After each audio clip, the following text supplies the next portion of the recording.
El dinero se había acabado 3 días antes, pero él seguía presentándose al mismo café a la misma hora, no porque esperara algo, sino porque no sabía a dónde más ir. Pedía un café solo, el más barato del menú, y lo hacía durar 90 minutos, a veces más. El camarero lo miraba de vez en cuando sin decir nada. Eso también era una forma de comunicarse. Afuera, Barcelona seguía moviéndose a su ritmo. Gente con bolsas, con prisa, con destino. Él observaba desde la ventana, como quien ve una película en un idioma que entiende a medias. Las palabras llegaban, pero el sentido se perdía en algún lugar entre el oído y el cerebro. Zain tenía 27 años. Llevaba 11 meses en esta ciudad. Y en ese momento, sentado con su taza ya fría, estaba calculando cuántos días más podía permitirse seguir aquí sin que la situación se volviera irreversible. El número que le salía no era tranquilizador. No llamó a su familia esa noche. Tampoco la anterior. Había cosas que era más fácil no decir que explicar mal. La ciudad no era cruel, simplemente no lo veía. Y eso, de alguna manera, era peor. Si estás viendo esto desde algún lugar del mundo, me da curiosidad saber desde dónde. ¿Qué hora es ahí donde estás tú ahora mismo? 11 meses antes, cuando el avión aterrizó en el Prat, Zain había sentido algo que en ese momento confundió con alivio. Era más bien el agotamiento del miedo. El vuelo había durado casi 8 horas, y durante la mayor parte de ese tiempo había tenido los ojos abiertos mirando la oscuridad detrás de la ventanilla, pensando en la lista de cosas que debía hacer una vez llegara: conseguir una tarjeta SIM, encontrar al contacto que le había dado su primo, localizar el barrio donde viviría las primeras semanas. Todo estaba planeado, o al menos eso creía. El contacto se llamaba Hamid, era de Lahore, como él, pero llevaba 4 años en Barcelona y hablaba español con una fluidez que a Zain le pareció casi ofensiva al principio, no porque fuera mala señal, sino porque le recordó cuánto le faltaba todavía. Hamid vivía en un piso de 3 habitaciones en el Raval con otras 5 personas. Le ofreció un colchón en el suelo del salón por 200 euros al mes. Era lo que había. Los primeros días fueron de orientación pura. Zain caminaba mucho. No porque tuviera a dónde ir, sino porque moverse le daba la sensación de estar haciendo algo. Aprendió las líneas del metro que necesitaba. Aprendió dónde estaban los supermercados más baratos. Aprendió que en ciertos barrios la gente no te miraba y que eso podía ser una ventaja o una soledad, dependiendo del día. El español que traía de Pakistán era el del colegio, suficiente para leer carteles, para entender instrucciones básicas, para pedir comida. No era suficiente para una entrevista de trabajo. No era suficiente para explicar quién era, de dónde venía, qué sabía hacer. Las palabras que necesitaba siempre llegaban tarde, cuando la conversación ya había tomado otro rumbo. Hamid le consiguió su primer trabajo a los 16 años. Era en un almacén de distribución logística en la zona de la Zona Franca, cargando y descargando cajas. El turno empezaba a las 6 de la mañana. El metro, a esa hora, estaba casi vacío. Zain se acostumbró al silencio de esos vagones, a las caras cansadas de la gente que iba al trabajo antes de que amaneciera, a la luz artificial que lo hacía todo igual. El trabajo era físico y repetitivo. No le molestaba la parte física, le molestaba más la repetición, pero entendió rápido que quejarse de eso era un lujo que todavía no podía permitirse. Sus compañeros eran de varios países. Había un hombre de Senegal que se llamaba Ousmane y que siempre comía solo durante el descanso. Había una mujer de Ecuador que se llamaba Lucía y que era la única que le explicaba las cosas con paciencia cuando no entendía alguna instrucción.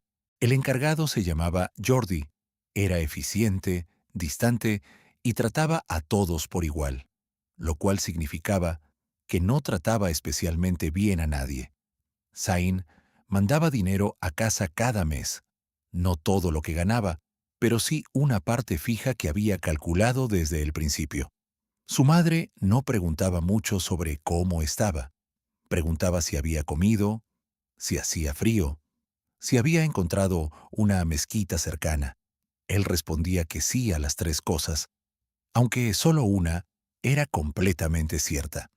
Las llamadas eran los domingos por la tarde. Eran cortas, no por falta de afecto, sino porque las dos partes entendían que ciertas cosas no se podían transmitir bien por teléfono. Su madre hablaba del vecindario, de su hermana menor que estaba estudiando para los exámenes, de algún pariente que se había casado o que había tenido un hijo. Zain escuchaba, asentía, aunque ella no pudiera verlo, y cuando colgaba, se quedaba un momento mirando la pantalla apagada del móvil antes de levantarse. Pasaron 3 meses, luego 4. El español mejoraba, despacio pero de forma visible. Podía sostener conversaciones cortas sobre temas concretos. Podía entender las noticias, si hablaban despacio. Podía pedir lo que necesitaba sin que la persona al otro lado pusiera cara de esfuerzo. En el almacén, sin embargo, las cosas cambiaron en el 5.º mes. La empresa redujo turnos. Zain no fue el único afectado, pero sí fue uno de los primeros. Jordi se lo comunicó un viernes al final del turno, con un tono que no era cruel, pero tampoco era cálido. Le dio un sobre con los días que le correspondían y le dijo que si en algún momento había más trabajo, le avisarían. Zain asintió, recogió sus cosas del taquillero y salió al exterior, donde el aire de noviembre era frío y directo. Esa noche no le dijo nada a Hamid. Se tumbó en el colchón y miró el techo. El piso hacía ruidos por la noche, tuberías y voces de otros pisos y el sonido lejano de algún vehículo en la calle. No eran ruidos molestos, simplemente estaban ahí. Empezó a buscar trabajo a la semana siguiente con una metodología que él mismo había diseñado. Mandaba currículums por la mañana, salía a repartir copias en papel por la tarde a bares, restaurantes y tiendas del barrio. Aprendió a leer las caras de los encargados en los primeros 3 segundos. Antes de que dijeran nada, esa lectura raramente le fallaba. Hubo entrevistas, pocas, pero las hubo.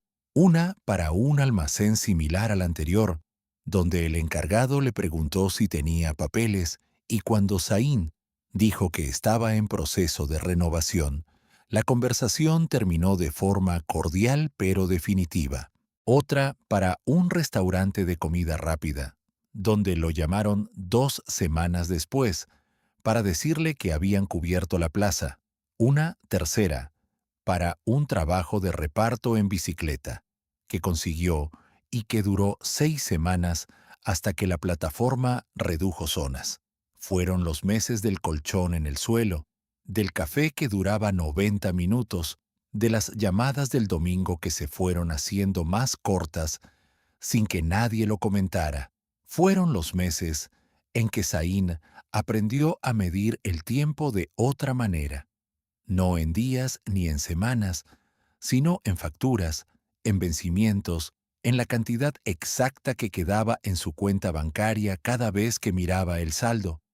No era desesperación lo que sentía, era algo más parecido a la presión constante de saber que el margen se iba reduciendo, que cada semana que pasaba sin trabajo estable era una semana que costaba más recuperar. Era una aritmética emocional que hacía de fondo todo el tiempo, silenciosa pero siempre presente. Barcelona, mientras tanto, seguía siendo la misma ciudad. El mercado de la Boqueria, las ramblas llenas de gente, los bares con mesas en la acera, aunque hiciera frío. Zain la observaba con una mezcla de familiaridad y distancia que no sabía muy bien cómo nombrar. No era rechazo, no era admiración tampoco, era simplemente la mirada de alguien que lleva suficiente tiempo en un lugar para conocerlo, pero no el suficiente para sentirse parte de él. Había una cosa que Zain había notado desde los primeros meses, pero que tardó en articular con claridad. No era hostilidad lo que encontraba en la mayoría de los sitios, era algo más sutil, más difícil de señalar. Era la ligera pausa antes de responderle. Era la forma en que algunas personas ajustaban su tono al hablarle, más despacio, más claro, como si la comprensión fuera un problema de velocidad y no de idioma. Era la distancia que se mantenía sin que nadie la declarara. En el barrio, con el tiempo, fue reconociendo caras. La señora del tercero que bajaba al perro cada mañana a las 8:15. El hombre del estanco que siempre tenía la radio puesta con el volumen demasiado alto. La chica del bar de la esquina que hacía los desayunos y que era la única que le había preguntado su nombre la primera semana. Se llamaba Rosa. No hablaban mucho, pero había algo en ese intercambio mínimo que Zain encontraba más honesto que muchas conversaciones más largas. Con Hamid, la relación era complicada de una forma que ninguno de los dos nombraba directamente. Hamid era generoso con lo que tenía. Eso era innegable. Pero también era alguien que había pasado por sus propias dificultades y las había convertido en una especie de criterio privado con el que medía a los demás. A veces, soltaba comentarios sobre la gente que no se adaptaba o que esperaba que las cosas fueran fáciles, y aunque no los dirigía directamente a Zain, el aire del cuarto cambiaba durante unos segundos después de decirlos.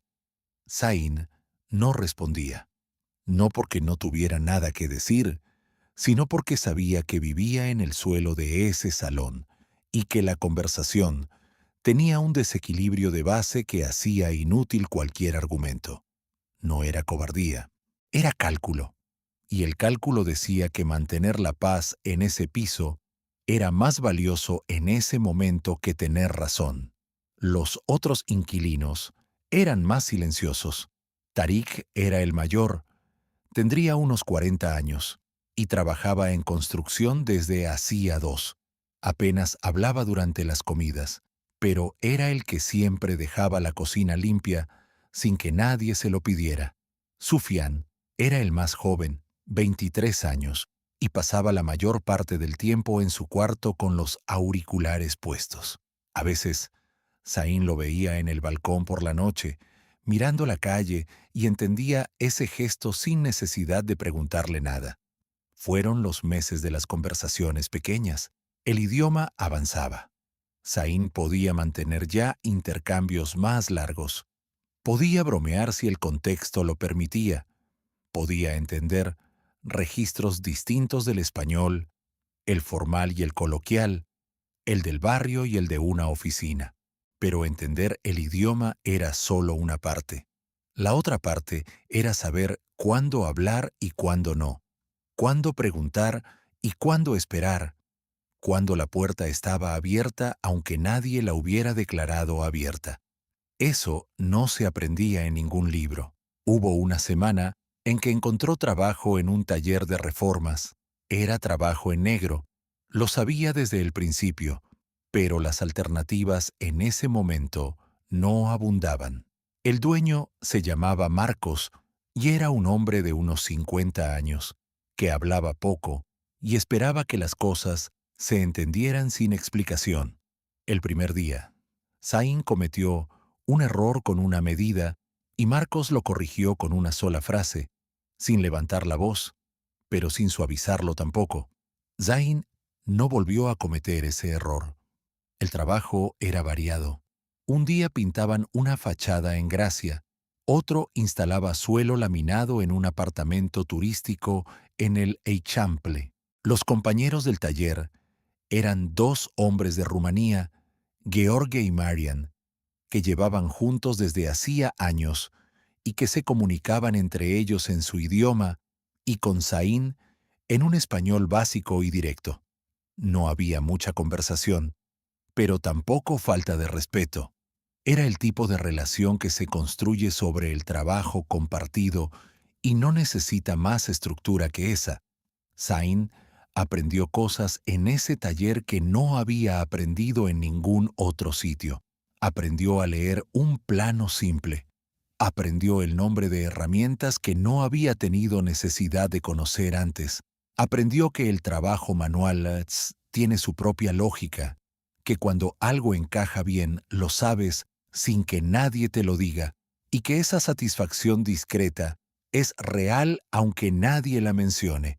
Pero el trabajo duró 5 semanas. Marcos le pagó en efectivo al final de cada semana, sin falta, y cuando el último proyecto terminó, le dijo que ya no había más por el momento.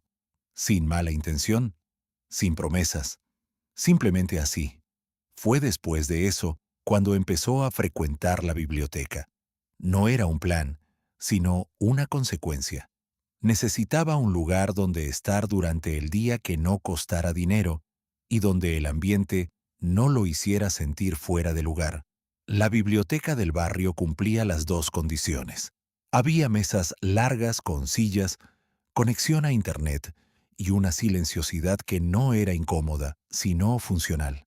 La gente que había allí tenía sus propias razones para estar, y eso creaba una especie de neutralidad que Zain encontraba descansada. Usaba el tiempo para practicar el idioma, para buscar ofertas de trabajo, para leer noticias en español y en inglés. A veces tomaba notas en un cuaderno que había comprado en el chino del barrio, frases que le parecían útiles, palabras que no quería olvidar, preguntas que tenía y cuyas respuestas buscaba después. Era una forma de hacer algo con las horas que de otro modo habrían sido solo espera. Un día, sentado en la biblioteca, recibió un mensaje de su primo en Lahore preguntando cómo iban las cosas. Era una pregunta breve, de esas que pueden responderse con una sola frase sin faltar a la verdad. Zain tardó unos minutos en contestar. Escribió que las cosas iban, que el idioma mejoraba, que estaba buscando, que Barcelona era una ciudad que requería paciencia. Todo eso era verdad, solo que la verdad completa era más larga y más complicada, y no cabía en un mensaje de WhatsApp sin necesitar aclaraciones que él no tenía energía de dar en ese momento. Borró el primer borrador y envió uno más corto. Su primo respondió con un emoji de pulgar arriba. La conversación terminó ahí.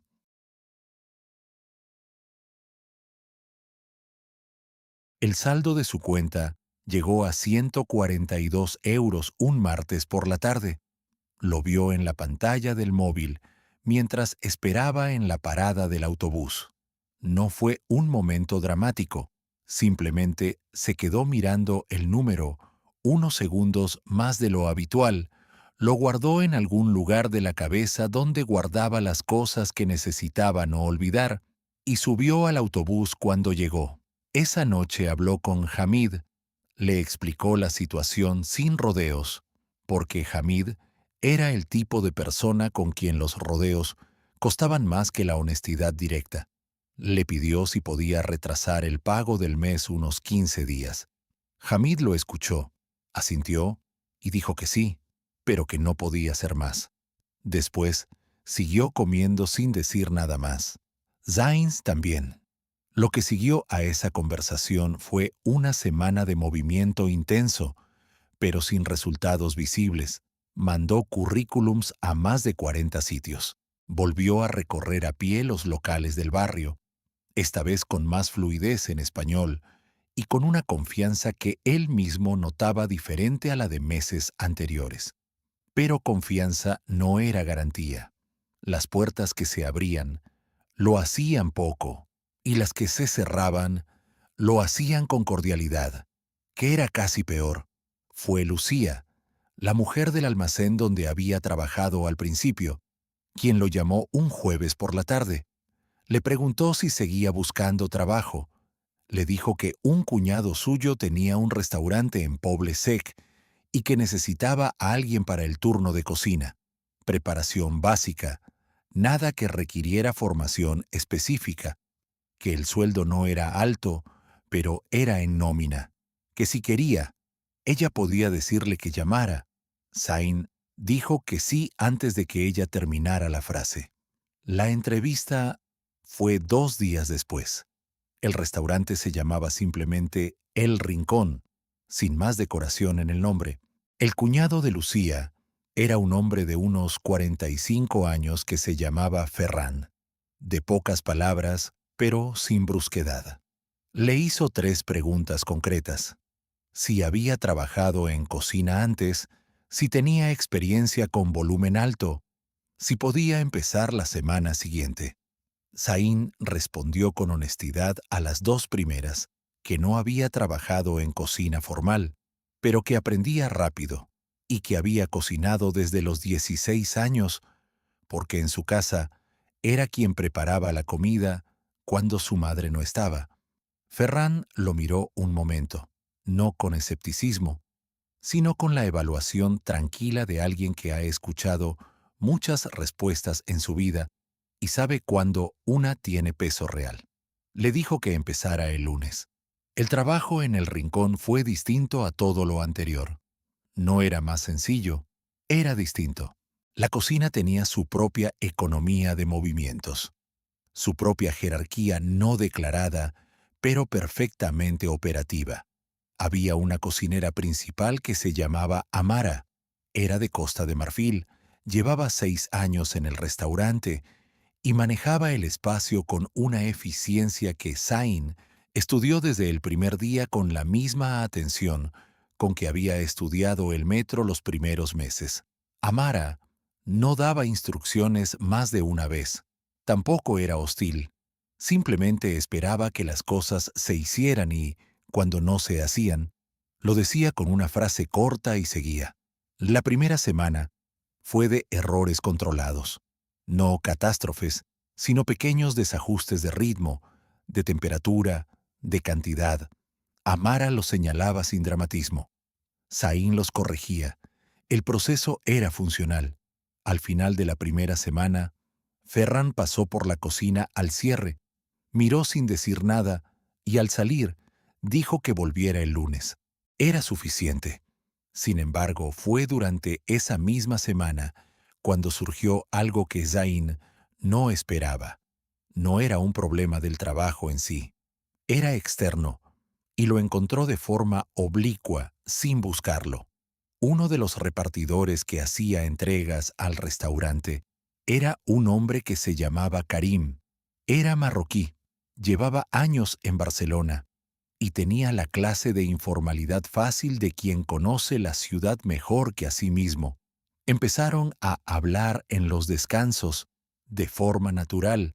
Karim conocía a mucha gente, tenía conexiones en distintos sectores, y en una de esas conversaciones le mencionó de pasada que había una manera de conseguir documentación de trabajo más rápida si uno sabía a quién preguntar. No lo dijo como oferta directa, lo dijo como dato, como parte de una frase más larga sobre lo difícil que era el sistema para quien venía de fuera. Zain no respondió en ese momento, cambió de tema con naturalidad, pero la frase se quedó ahí, en algún lugar que no era exactamente el pensamiento consciente, pero que tampoco era olvido. Lo que sabía Zain era esto: su situación documental era complicada, no ilegal, pero sí en un estado de indefinición que hacía todo más difícil. La renovación estaba en proceso, pero los procesos tardaban y, mientras tanto, había cosas que no podía hacer, trabajos que no podía pedir, opciones que quedaban bloqueadas no por incapacidad, sino por un papel que estaba pendiente de una firma en una oficina que tenía lista de espera para meses. Lo que la propuesta de Karim significaba en la práctica era un atajo, y los atajos en ese contexto tenían un coste que no era solo económico, tenían un coste en el tipo de persona que uno iba siendo con cada decisión. No era una cuestión moral abstracta, era más concreta que eso. Era la diferencia entre construir algo sobre una base que podía sostenerse y construirlo sobre algo que podía derrumbarse en cualquier momento y llevarse todo lo demás con él. Zain lo había visto en otros. Hamid conocía a personas que habían tomado esos atajos y estaban bien, y también conocía a personas que habían tomado esos atajos y en algún momento las cosas se habían complicado de formas que costaban mucho más que la dificultad original. La semana siguiente, cuando Karim volvió con el reparto, Zain le dijo que gracias, pero que no. Lo dijo sin explicación larga, sin postura moral, sin decirle al otro que estaba equivocado. Solo dijo que prefería esperar a que su trámite saliera por las vías normales. Karim asintió con la misma informalidad con que lo había mencionado y no volvió a sacar el tema. Fue una decisión pequeña en la forma. En el fondo, costó más de lo que hubiera parecido desde afuera. Las consecuencias de las decisiones no siempre llegan con ruido. A veces, llegan como la temperatura cuando cambia de estación de forma tan gradual que solo te das cuenta cuando ya llevas días sintiéndola. El trabajo en El Rincón se fue asentando, no de golpe, sino con la lentitud de las cosas que son reales. Zain llegaba 15 minutos antes de su turno cada día, no porque Ferran se lo hubiera pedido, sino porque esos 15 minutos le daban tiempo a ordenar su espacio de trabajo antes de que empezara el movimiento, y ese orden pequeño hacía que el resto del turno fluyera de otra manera. Amara lo notó a la segunda semana sin decir nada. A la tercera, empezó a asignarle tareas que antes no le había dado, preparaciones que requerían más criterio que las anteriores. Era un avance silencioso, del tipo que no se anuncia. La documentación seguía en proceso. Zain había aprendido a relacionarse con esa incertidumbre de la misma manera que se relaciona uno con el tiempo cuando llueve. No puedes detenerla, solo puedes decidir cómo moverte bajo ella. Había un abogado de extranjería al que había ido 2 veces, un hombre tranquilo que le explicaba las cosas sin simplificarlas demasiado ni complicarlas más de lo necesario. Le había dicho que el expediente estaba en orden, que los tiempos eran los tiempos y que lo más probable era que tuviera respuesta antes de que terminara el año. El año todavía tenía 3 meses. Fue en ese periodo cuando la relación con su familia tomó un matiz diferente, no en contenido, sino en tono. Las llamadas del domingo empezaron a durar un poco más. Su madre le preguntaba cosas más concretas: cómo era el trabajo, cómo era el barrio, si había hecho algún amigo. Él respondía con más detalle que antes, no porque la situación hubiera mejorado de forma radical, sino porque había algo en el simple hecho de tener un trabajo estable, aunque fuera modesto, que le devolvía cierta capacidad de hablar. Su hermana menor, que estaba en el último año de instituto, le mandó un mensaje un sábado por la noche preguntándole si España era como en las películas. Él le respondió que no, que era mejor en algunas cosas y peor en otras, y que las películas siempre mienten un poco en ambas direcciones. Ella le mandó un emoji de risa. Él también se rió, solo, en el cuarto que ahora compartía con menos personas, porque 2 de los inquilinos se habían mudado. El piso había cambiado. Hamid se había ido a vivir con una pareja que tenía en otro barrio, y el nuevo arreglo Lo había negociado Tarik, que resultó ser más organizado de lo que aparentaba. Eran ahora 4 personas, cada una con su habitación, lo cual significaba que Zain por fin dormía en una cama y no en el suelo del salón. Era un cambio que podría parecer menor desde fuera. Desde dentro, la diferencia era considerable. Hubo un turno en El Rincón, un viernes por la noche, en que Amara tuvo que salir antes de tiempo por un asunto familiar y Zain se quedó como referente principal de la cocina durante las últimas 2 horas del servicio. No era el encargado, no tenía ese título ni ese sueldo, pero era el que estaba. Y Ferran, que lo vio desde la barra al final de la noche cuando todo había salido adelante sin incidentes, no dijo nada en el momento. Al día siguiente, antes de empezar el turno, le dijo que había estado bien. 2 palabras. Ferran no era hombre de más. Para Zain, esas 2 palabras valían de una manera que habría sido difícil de explicar sin que sonara exagerado. La presión del saldo bancario se fue aliviando, no desapareciendo. Había una diferencia entre los dos. El dinero que entraba cada mes era suficiente para cubrir lo necesario y para seguir mandando una parte a casa, que era la línea que se había trazado desde el principio y que no había cruzado en ninguna dirección. Pero no había margen para imprevistos, y los imprevistos existían, y Zain lo sabía. En octubre, tuvo una fiebre que lo dejó 3 días fuera del trabajo. No fue grave, pero tampoco fue trivial. Ferran le dijo por mensaje que descansara, que ya se vería. Amara le mandó un audio con instrucciones sobre lo que había que hacer con cierta preparación que estaba pendiente. Porque, aparentemente, incluso enfermo, Zain seguía siendo alguien a quien se podía llamar con una pregunta concreta. Él escuchó el audio 2 veces, respondió con la información que le pedían y se quedó tumbado mirando el techo con la clase de calma que da el cuerpo cuando ya no tiene energía para nada más. En esos 3 días pensó más de lo habitual, no de forma dramática, sino de la manera en que piensan las personas cuando el cuerpo las obliga a parar y la cabeza tiene espacio para lo que normalmente queda en segundo plano. Pensó en cuánto había cambiado su idea de lo que significaba un buen día. Antes de venir, un buen día era abstracto, era una versión grande de algo que aún no existía. Ahora era más pequeño y más concreto.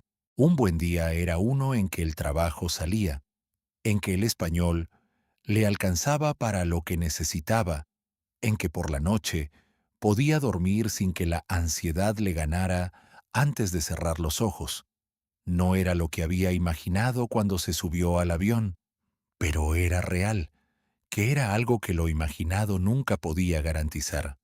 Cuando volvió al trabajo el cuarto día, Amara lo miró un segundo y le señaló su puesto sin decir nada. Era la bienvenida más funcional posible. Era también, en su propio idioma, una forma de decirle que seguía siendo parte del lugar. Noviembre llegó con un frío que Zain no había experimentado en los inviernos anteriores, porque los había pasado con la capa de tensión que lo mantenía en movimiento constante. Este noviembre era diferente. Tenía trabajo, tenía un cuarto, tenía una rutina que, aunque modesta, era suya, y el frío se sentía más, quizás porque ya no había tanto ruido interno que lo cubriera. El trámite de la documentación entró en una fase que el abogado llamó revisión final, que en términos prácticos significaba que podía tardar entre 4 y 8 semanas más. Era una espera que Zain ya conocía de memoria, la espera en que lo único que se puede hacer es no hacer nada y seguir haciéndolo de siempre. Era la espera más difícil de sostener, no porque doliera más, sino porque requería una paciencia que no tenía recompensa visible. En el restaurante, Las semanas de noviembre eran de volumen alto por los eventos de empresa y las cenas de grupo previas a las festividades. El trabajo se intensificó, los turnos se alargaron. Ferran contrató a un ayudante temporal, un chico joven de Sevilla que se llamaba Pablo y que tenía buena disposición, pero que todavía no sabía medir los ritmos de una cocina con demanda real. Amara lo fue orientando con la misma economía de palabras de siempre. Zayn, sin haberlo planeado, se convirtió en el puente natural entre los dos, el que explicaba sin que Amara tuviera que repetir y el que ejecutaba sin que Ferran tuviera que supervisar. Era un rol que no tenía nombre oficial, pero existía. Una noche, hacia la mitad de noviembre, hubo un problema con un pedido que llegó mal. Faltaba parte del género necesario para el servicio del día siguiente. Y Ferran estaba fuera de la ciudad en una reunión de proveedores. Amara llamó a Zayn, aunque su turno había terminado hacía 2 horas. Le explicó la situación en 3 frases. Zayn pensó un momento y propuso 2 soluciones alternativas. Una que requería ajustar el menú del día siguiente con lo que había disponible y otra que implicaba buscar un proveedor alternativo esa misma noche. Amara escuchó, consideró y dijo que la primera opción era más limpia. Zayn volvió al restaurante, pasó 1 hora reorganizando las preparaciones y cuando salió, era ya pasada la medianoche. No cobró esas horas aparte. No las reclamó. No porque fuera justo o injusto, sino porque en ese momento lo que importaba era que el restaurante funcionara al día siguiente. Y eso era lo que había hecho. Ferran se enteró al día siguiente. No dijo mucho. Pero a final de mes, cuando le dio el sobre con el sueldo, había algo más adentro. No era una fortuna.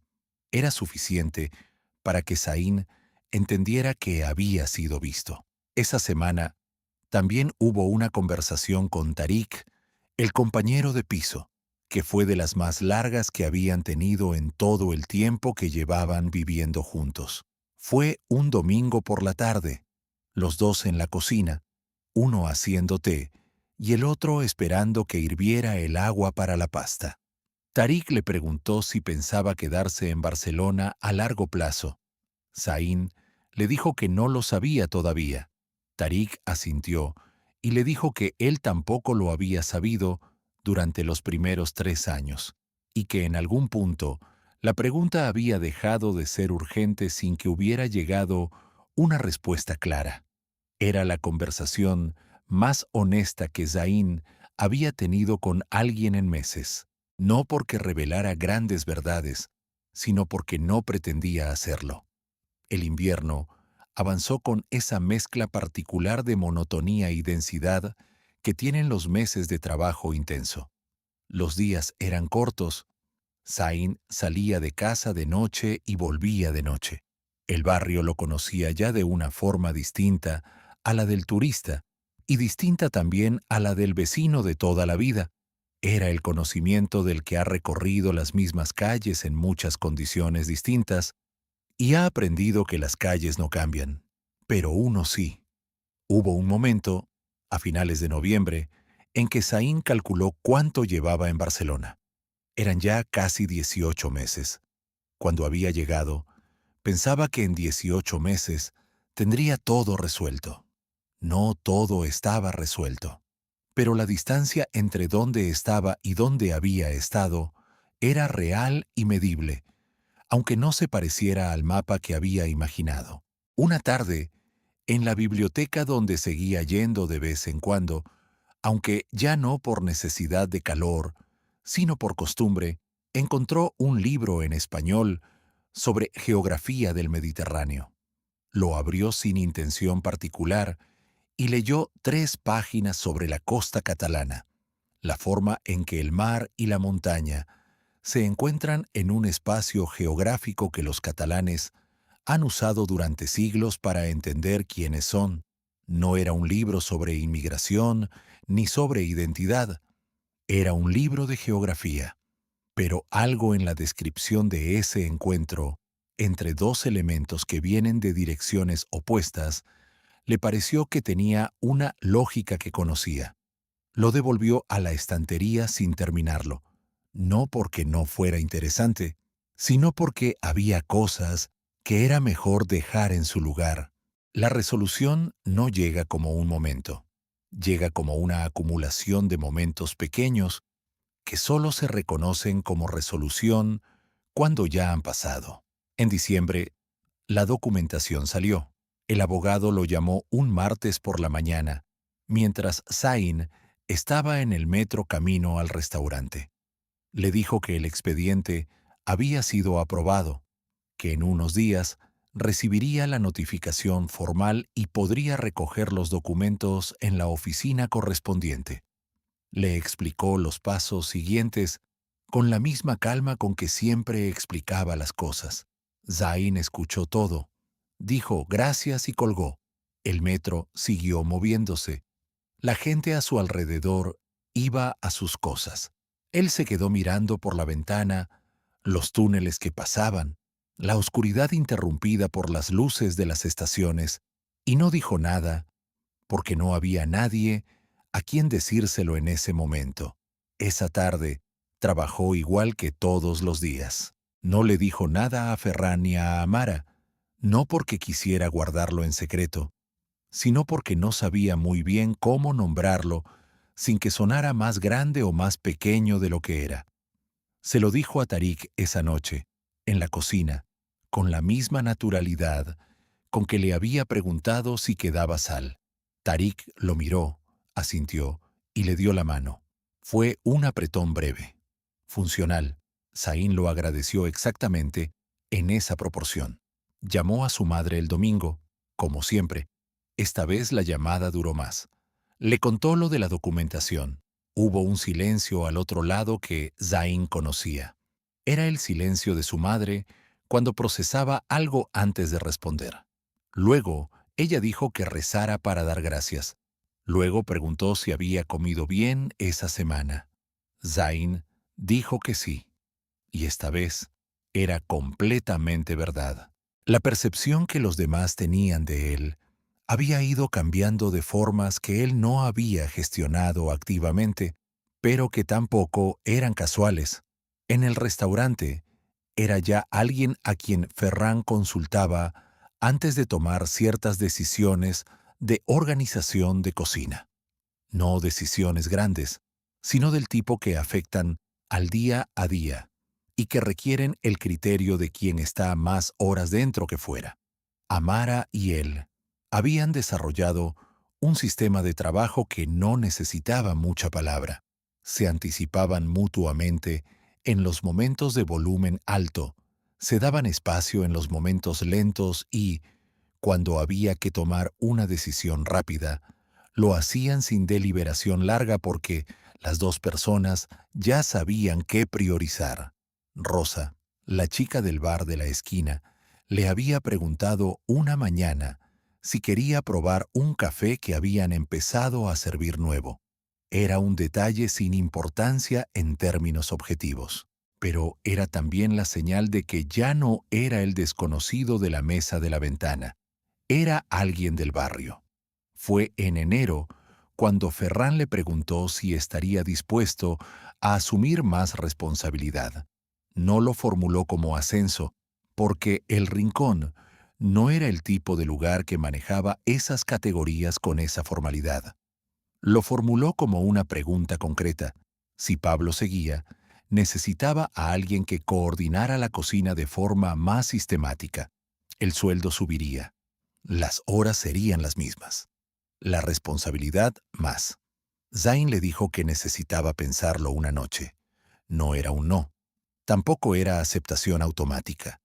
Era el tiempo que quería para no responder desde la urgencia, desde el reflejo de decir sí a cualquier cosa estable que apareciera. La situación ya no era de urgencia. Podía permitirse un día. Al día siguiente, le dijo que sí. Lo que cambió después de ese sí no fue espectacular. Fue, más bien, un ajuste gradual de expectativas hacia algo más parecido a la realidad de lo que podía construirse. Zayn seguía viviendo en el mismo piso. Seguía mandando dinero a casa. Seguía yendo a la biblioteca, a veces sin razón particular. Seguía llamando a su madre los domingos. Las cosas externas no habían cambiado tanto. Lo que había cambiado era la distancia entre él y esas cosas, la forma en que las habitaba. Había conocido a algunos otros pakistaníes en el barrio, gente que frecuentaba la misma carnicería halal, que a veces cruzaba palabras en urdu en la calle con esa mezcla de alivio y extrañeza que produce encontrar el propio idioma en un lugar donde no es el idioma de nadie. No había formado un grupo ni una comunidad cerrada, pero había algunos nombres, algunos saludos, alguna conversación más larga cuando coincidían en el momento adecuado. Sufyan, el compañero de piso más joven, había conseguido un trabajo estable en un almacén de comercio electrónico. Lo celebraron en el piso con una cena que preparó Zayn, sin que nadie lo hubiera pedido específicamente, pero sin que nadie lo rechazara. Fue una noche tranquila. 4 personas, una mesa, comida que olía a otra parte del mundo, dentro de un piso de Barcelona. Tariq comió 3 veces. Fue su forma de decir que estaba bueno. Hamid apareció una tarde de paso, a buscar unas cosas que había dejado. Tomó un café, estuvo 20 minutos y antes de irse, le dijo a Zayn que se le veía bien. No había más detrás de la frase. «Oh sí», pero no importaba desenredar qué. Zayn le dijo que gracias, que se cuidara, y lo acompañó a la puerta. La ciudad también había cambiado en su percepción, o quizás él había cambiado en su relación con ella. Seguía sin sentirse completamente de Barcelona, pero había dejado de sentirse completamente fuera. Había un término medio que no tenía nombre exacto en ninguno de los dos idiomas que manejaba, pero que se parecía a algo como estar en un lugar que ya conoce tu horario. Una noche de enero, caminó desde el restaurante hasta el piso a pie, que eran unos 40 minutos. No porque no hubiera metro, sino porque hacía tiempo que no lo hacía. Las calles de noche en invierno tienen una quietud particular. La gente que hay es la que tiene razones específicas para estar fuera, y el resto de la ciudad descansa sin disimulo. Zayn caminó despacio, sin auriculares. Pasó por la biblioteca cerrada, por el bar de rosa con la persiana bajada, por el estanco con la radio apagada. Todo en su sitio, todo dormido. Llegó al piso, se preparó un té y se sentó un momento en la cocina antes de acostarse. No pensaba en nada en particular, o pensaba en todo un poco, que a veces es lo mismo. Febrero trajo lluvia casi todos los días. No la lluvia intensa de los temporales, sino la lluvia fina y constante que convierte las ciudades en algo más gris y más honesto al mismo tiempo. El barrio bajo la lluvia tenía una textura diferente. Los colores cambiaban, los sonidos también. Zayn había ajustado su rutina sin proponérselo. Salía un poco antes para no llegar mojado. Llevaba un paraguas que había comprado en el mercadillo del domingo. Uno de esos paraguas básicos, sin pretensiones, que duran lo que duran. El restaurante en los días de lluvia tenía menos gente a la hora de comer y más a la noche, como si la lluvia aplazara los planes de la gente, pero no los cancelara. Fue en febrero, cuando su hermana le dijo que había sacado buenas notas en los exámenes finales. Se lo contó por mensaje, con varios emojis y una foto del papel con los resultados. Zayn la llamó ese mismo día, algo que no hacía habitualmente fuera de los domingos. Hablaron 20 minutos. Su hermana quería estudiar medicina. Le preguntó si eso le parecía una buena idea. Él le dijo que le preguntara a ella misma primero. Ella se rió. Dijo que sonaba a algo que diría alguien que lleva tiempo fuera. Tenía razón. En el restaurante, la dinámica de la cocina había encontrado un equilibrio que Ferran notaba, porque los problemas llegaban menos a él y se resolvían más dentro del espacio de trabajo. Pablo había mejorado. No era ya el chico que llegaba sin saber medir tiempos, sino alguien que empezaba a tener criterio propio, aunque todavía necesitara confirmación ocasional. Amara seguía siendo el centro de gravedad de la cocina. Zeshin era el que articulaba lo que ella dejaba implícito. No era un sistema diseñado. Era un sistema que había crecido. Hubo una tarde en que un cliente preguntó a Ferran si el restaurante hacía catering para eventos pequeños.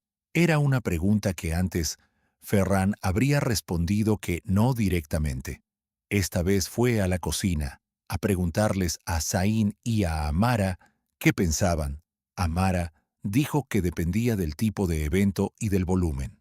Zain añadió que, si era menos de 40 personas y con tiempo suficiente de antelación, era manejable.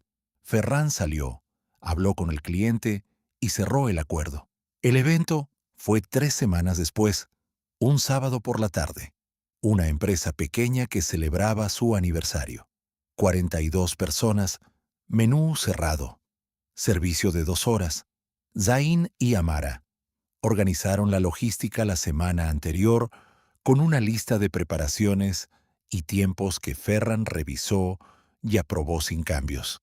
El día del evento, todo salió según el plan, con los ajustes pequeños que siempre son necesarios y que se hacen sin que nadie los vea, porque eso es exactamente lo que significa que salga bien. Al final, mientras recogían, Ferran abrió una botella de vino de la que quedaba del evento y sirvió 3 vasos. Amara, Zain y él brindaron sin que nadie dijera nada en particular. Era un brindis funcional, del tipo que reconoce lo que se ha hecho sin necesitar más palabras alrededor. Zain fue esa noche a la mezquita del barrio, algo que hacía con una regularidad que no era diaria, pero que tampoco era ocasional. No era performativo.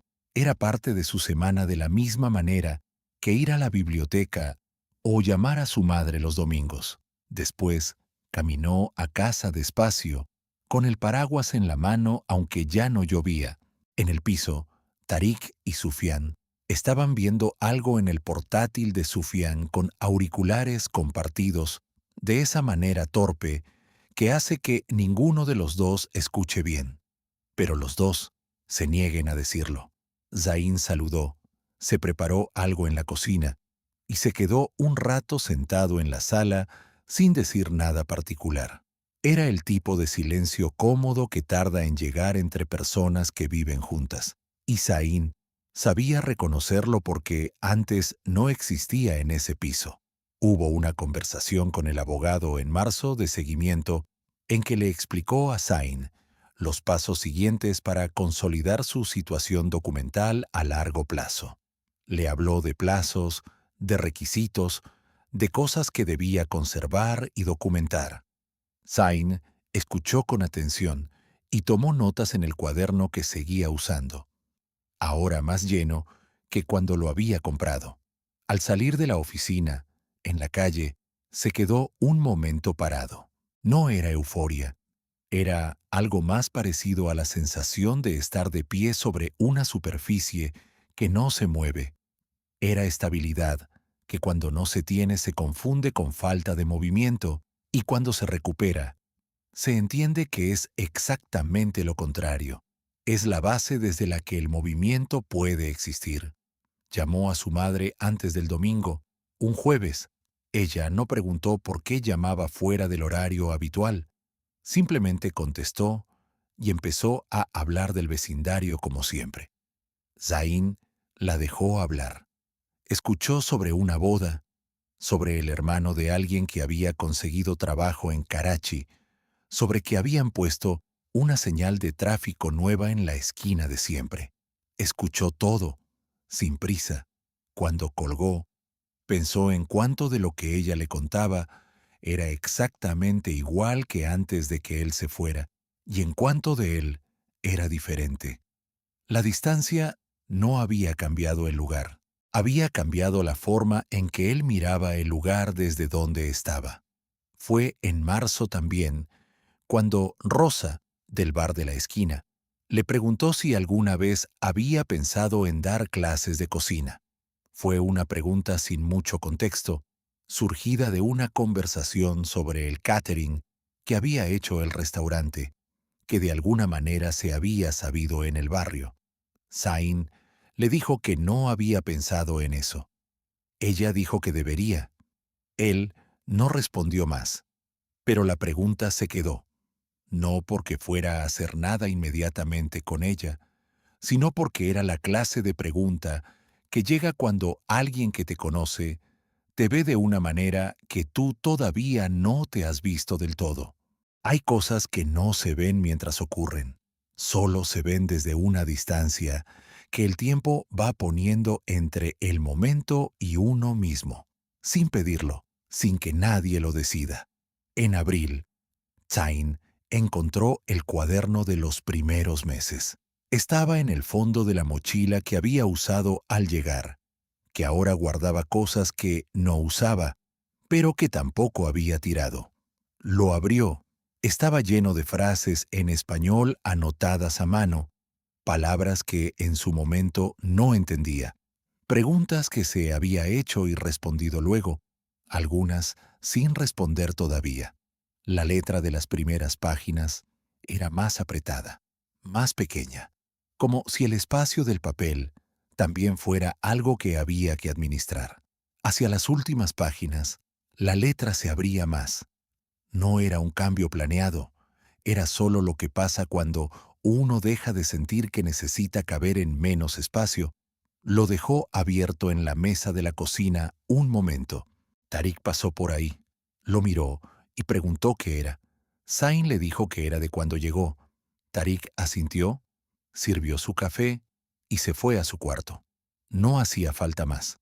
La primavera en Barcelona tiene una calidad particular que Zayn no había podido apreciar los años anteriores porque siempre había algo más urgente en que enfocarse. Esta primavera la vio. Vio cómo los árboles de las ramblas del barrio recuperaban las hojas con esa lentitud que parece calculada. Vio cómo la gente empezaba a sacar sillas a las terrazas, aunque todavía hiciera fresco por las mañanas, porque el sol de las 11 era suficiente argumento. Vio cómo el mercadillo del domingo se llenaba más, cómo Rosa empezaba a poner las mesas de fuera del bar desde más temprano. Era el mismo barrio. Él lo veía de otra manera. Las dos cosas eran ciertas al mismo tiempo. En el restaurante, la propuesta del catering había abierto algo. Ferran estaba considerando hacerlo parte de la oferta permanente, una o dos veces al mes para eventos pequeños. Hablaron los tres, Ferran, Amara y Zayn, en una mesa del restaurante cerrado un lunes por la tarde. Fue una conversación concreta sobre logística y costes y disponibilidad. No fue una reunión con presentación ni con documentos. Fueron tres personas, hablando sobre cómo hacer algo que ya habían demostrado que podían hacer. Al final, Ferran dijo que lo pensaría una semana. Amara dijo que, mientras lo pensara, ella necesitaba saber qué presupuesto tendría para género. Ferran dijo que sí, que eso también lo resolvía esa semana. Zayn no dijo nada más porque no era necesario. Su hermana llamó en mayo para decirle que había entrado en la universidad. Medicina, como había querido. Lo llamó antes de decírselo a nadie más en la familia, cosa que Zayn notó pero no comentó. Hablaron un rato. Ella le preguntó cómo había sido para él llegar a un lugar nuevo sin conocer a nadie. Él lo pensó antes de responder. Le dijo que al principio todo parece más grande de lo que es y que luego va tomando el tamaño real, que tampoco es pequeño, pero que es manejable cuando lo ves bien. Ella dijo que sonaba razonable. Luego le preguntó si podía visitarlo algún día. Él dijo que sí. Fue una de esas conversaciones que terminan sin anuncio, simplemente porque ya se ha dicho lo que había que decir. Zayn siguió viviendo en el mismo piso. Sufyan se fue en verano a otra ciudad, por trabajo.